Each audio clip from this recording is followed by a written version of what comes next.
Assalamualaikum warahmatullahi wabarakatuh. Dalam video kali ini saya akan membahas tentang audit teknologi informasi kaitannya dengan manajemen resiko. Jadi dalam video singkat kali ini ada dua hal nanti yang akan saya bahas ya. Pertama, hubungan manajemen resiko dan audit TI. Ini berdasarkan pertanyaan dari mahasiswa yang masuk, Bu, berarti audit TI itu wajib tak, Bu? Lalu apa hubungannya sama manajemen resiko? Gitu, ada yang tanya seperti itu.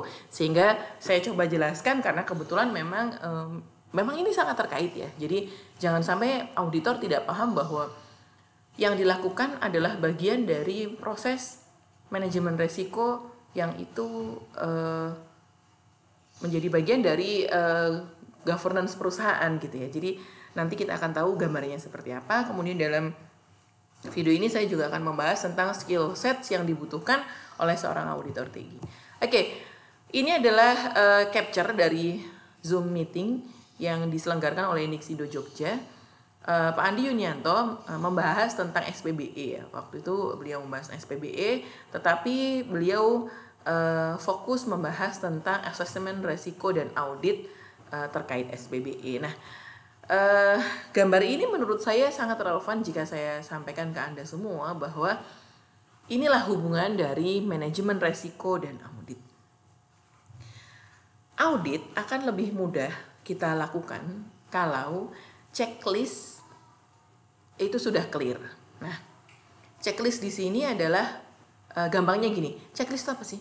Checklist adalah sebuah kertas kerja seorang auditor yang isinya adalah pasal-pasal atau item-item gitu ya, dan kemudian di sebelah kanannya adalah kolom apakah sudah terimplementasi kontrolnya, kalau terimplementasi seberapa terimplementasi, prosentasenya dan sebagainya. Sehingga dengan adanya audit checklist yang sudah clear, maka seorang auditor akan lebih mudah. Beda ketika kita datang ke sebuah organisasi, kita diminta tolong di sebuah perusahaan untuk melakukan audit, tetapi mereka tidak pernah melakukan manajemen resiko, di mana di dalam salah satu langkah manajemen resiko yaitu melakukan assessment ya, pengukuran. Nah, ketika mereka tidak pernah melakukan manajemen resiko, otomatis mereka tidak punya kontrol-kontrol atau resiko-resiko yang itu dianggap urgent untuk dimitigasi. Sehingga ya sudah apa adanya gitu ya. Mereka berjalan secara ad hoc gitu ya. Ya sudah pokoknya hari ini berjalan nggak ada aturan, ketika ada masalah baru kemudian mereka reaktif gitu. Nah, itu akan susah kalau tidak pernah ada manajemen resiko sebagaimana yang saya ceritakan tadi untuk seorang auditor. Sedangkan di gambar ini Pak Andi Yunianto mengatakan bahwa berdasarkan manajemen resiko gitu ya, pada fase risk assessment akan diukur resikonya seperti apa. Oh, ternyata resikonya high. Ya sudah, ketika high mitigasinya apa? Oh, ternyata mitigasinya itu prosedurnya adalah bla bla bla bla. Artinya itu kontrolnya ya. Berarti kontrolnya adalah 1, server harus diapakan, 2, ruangan server harus dipasang CCTV, 3, untuk masuk harus menggunakan pengamanan ekstra untuk membuka pintunya. Nah, itu pokoknya intinya ada list control, di mana list control itu hadir dari proses assessment resiko yang dilakukan. Nah, tujuan dari audit itu adalah continuous improvement. Jika kontrol-kontrol tersebut terlaksana dengan baik, itu kan harapan dari manajemen resiko ya. Kontrol ini harapannya dilaksanakan sehingga resiko terburuk yang sudah dideteksi itu tadi tidak pernah terjadi. Nah, apa yang terjadi jika kontrol tidak berfungsi ya?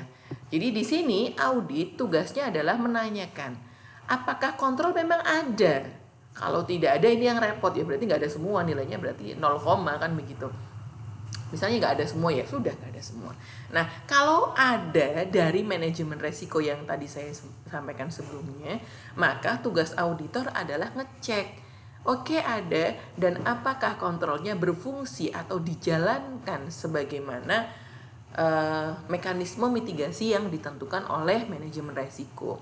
Jika tidak, maka kita bisa memberikan catatan di sana, oh ternyata nilainya sekian, sehingga harus diimprove lagi demi menjaga dari kemungkinan terburuk. Nah, tugas kedua dari audit adalah melihat apakah terjadi pelanggaran terhadap kontrol. Nah, misalnya tadi kan apakah berfungsi? Iya, berfungsi. Nah, oke. Nah, ini yang kedua. Ternyata ada loh pelanggaran terhadap kontrol. Nah, siapa yang melanggar? Kan kontrol sudah ditetapkan itu tadi.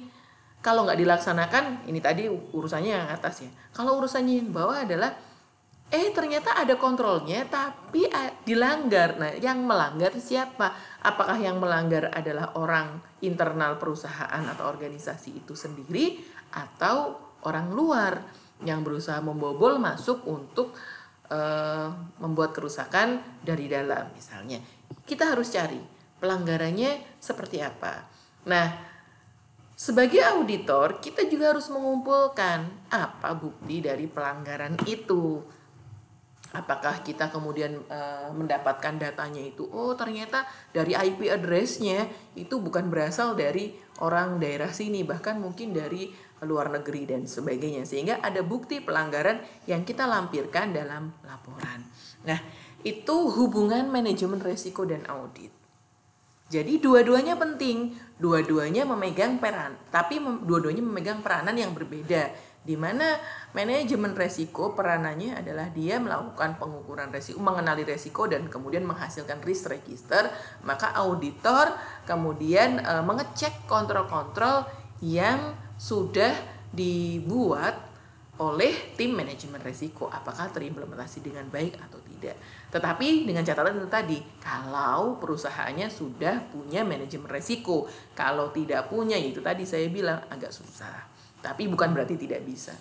Nah, sekarang kita akan membahas tentang skill sets auditor. Menjadi seorang auditor itu gampang-gampang susah sebenarnya ya. Jadi apalagi biasanya kita ketemu orang, kita akan tanya banyak hal dan mereka biasanya akan defense. Wajar kan orang kalau ditanya tentang dirinya itu kan berusahanya itu kan menampilkan yang baik-baik. Padahal auditor itu kan harus membuktikan betulkah yang dijawab oleh si auditi itu sebagaimana kenyataan gitu ya. Itulah kenapa kita harus punya sifat skeptis. Yang pertama, seorang auditor itu harus memiliki healthy skepticism. Jadi harus skeptis tapi yang sehat ya, bukan skeptis terhadap semua hal, tetapi di sini skeptis terhadap fakta yang dijawab oleh auditi. Karena auditi pasti akan menjawab sebagus mungkin, tetapi kita harus ngecek sampai kepada bukti betulkah bagus sebagaimana yang diceritakan. Jadi kita nggak boleh langsung percaya. Itu inti dari skill set auditor yang pertama ini. Selain itu, seorang auditor juga harus memiliki self motivation and confidence. Ya iya, karena kan ketemu banyak orang dan ini juga bukan pekerjaan yang mudah, sehingga kita harus punya motivasi yang kuat untuk menjadi seorang auditor. Jangan sampai Anda jadi auditor karena disuruh-suruh atau karena terpaksa gitu. Jadi beda ya nanti feelsnya antara orang yang memang punya motivasi dan juga kepercayaan diri yang cukup dengan yang memang disuruh-suruh. Nah, auditor juga harus memiliki pemikiran yang kritis terhadap banyak hal, terutama terhadap objek audit ya. Jadi kita harus ngecek karena ada substantif testing, itu kan harus sampai mendalam gitu ya, dan harus mengumpulkan bukti-bukti dan sebagainya, sehingga kita harus berpikir kritis. Kemudian kita juga harus punya kemampuan menyelesaikan masalah. Karena auditor ini ketemu dengan auditi, kita juga harus memiliki communication skills yang cukup gitu ya. Kemudian kita harus punya keingintahuan, kita harus punya empati. Karena apa? Karena ya tadi saya bilang biasanya sih defensivitas audit itu cukup lumayan. Walaupun kita sejak awal bilang bahwa audit kita bukan nyari fraud loh, audit kita bukan mencari kesalahan yang kemudian ujungnya kriminal gitu kan. Tetapi kan agak susah untuk meyakinkan mereka, apalagi pokoknya auditor ya auditor gitu. Mereka mikirnya gitu. Yang ada di benak mereka auditor tuh ya KPK, BPK gitu. Padahal kan nggak selalu seperti itu. Sehingga kita harus punya empati yang cukup untuk meyakinkan auditi mau membuka suara dengan objektif dan juga menunjukkan bukti-bukti yang kita butuhkan. Nah, ini auditor skill set yang lain, yaitu auditor tuh harus mampu untuk bekerja di bawah tekanan. Ya kenapa? Karena biasanya proyek-proyek audit itu kan punya tenggat waktu di mana kita harus ketemu banyak orang yang kita audit, dan mereka biasanya juga orang sibuk. Mereka punya jadwal yang ketat, sehingga kita harus bisa memanage segala sesuatunya dengan jadwal yang sudah ditentukan gimana caranya itu selesai, sehingga kita harus siap untuk berada di bawah tekanan, terutama dari sisi waktu ya. Kemudian seorang auditor juga harus memiliki perhatian terhadap sesuatu yang details ya, karena nggak bisa kita generalis saja. Kalau generalis saja itu bahasanya bukan di auditor ya. Auditor tuh harus details. Jadi kalau memang kita bicara sebuah kontrol ini, kemudian kontrol ini butuh dokumen ini, ya semua dokumen itu harus kita cek satu persatu, harus details. Nah, auditor juga, TI juga harus memiliki pengetahuan terhadap IT yang cukup. Kenapa? Karena yang kita audit nanti itu kan bukan hanya manusianya, tetapi kita juga harus datang ke hardware-nya, ke aplikasinya juga dan sebagainya. Jangan sampai auditor TI nggak ngerti caranya ngecek performance dari server misalnya, atau nggak ngerti bahwa ternyata server itu harus memiliki standar ditaruh di ruangan dengan suhu sekian. Itu kan juga harus tahu ya. Sama kayak kalau kata Pak Adriante, kita ini auditor kayak dokter, jangan sampai dokter tidak pernah belajar tentang anatomi tubuh manusia. Terus gimana? Wong kita mau ngobatin manusia, sama kita harus tahu anatomi IT dalam sebuah organisasi. Karena apa? Ya karena kita adalah dokternya untuk mendiagnosa masalahnya di mana. Jadi kita harus punya strong IT skills. Kemudian auditor skill set selanjutnya yaitu Anda harus bisa bekerja secara tim dengan baik, karena nggak ada ceritanya auditor itu sendirian. Jadi auditor itu pasti tim, dan kita harus bisa bekerja sama dengan baik bersama tim, karena yang tadi saya sebutkan ability to work under pressure tadi ya, kita terteken kontrak untuk bekerja sekian waktu, dan itu tidak sendirian, sehingga kita harus bisa bagi tugas dengan baik dengan teman-teman kita, sehingga kita bisa menghasilkan laporan audit yang memang semestinya. Kemudian ini yang dua terakhir,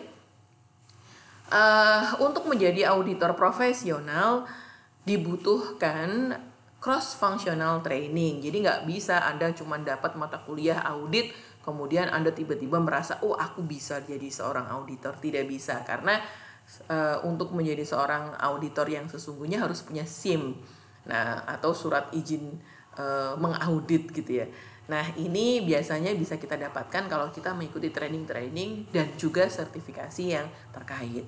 Sehingga untuk meningkatkan kemampuan menjadi seorang auditor yang sesungguhnya, ini menjadi syarat mutlak. Syarat yang lain yang disebutkan juga, ternyata menjadi auditor itu harus siap menjadi seorang eksekutif ya. Kita harus berani hadir untuk menjadi seorang eksekutif. Karena apa? Karena seorang auditor itu kita masuknya pada kategori white collar jobs ya. Jadi kita harus siap menjadi seorang eksekutif, kita harus siap ketemu dengan orang-orang atasan dari perusahaan, karena kita akan memaparkan hasil kepada mereka. Kita juga akan ketemu, bisa jadi kalau kita menggunakan RASI chart gitu ya, yang kita auditi kita tuh bisa jadi ya mereka direktur. Kemudian ada juga tetapi yang secara teknikal ya ada yang di lapangan. Tetapi kita harus siap untuk ketemu dengan banyak orang, di mana kita harus membawa diri dengan baik. Nah, itu adalah dua hal yang bisa saya share lewat video ini ya. Semoga bermanfaat. Jadi yang tadi kita sudah bahas tentang hubungan antara manajemen risiko dan audit. Yang ini adalah skills yang dibutuhkan untuk menjadi seorang auditor profesional. Sampai ketemu lagi di video selanjutnya. Semoga bermanfaat. Saya akhiri. Assalamualaikum warahmatullahi wabarakatuh.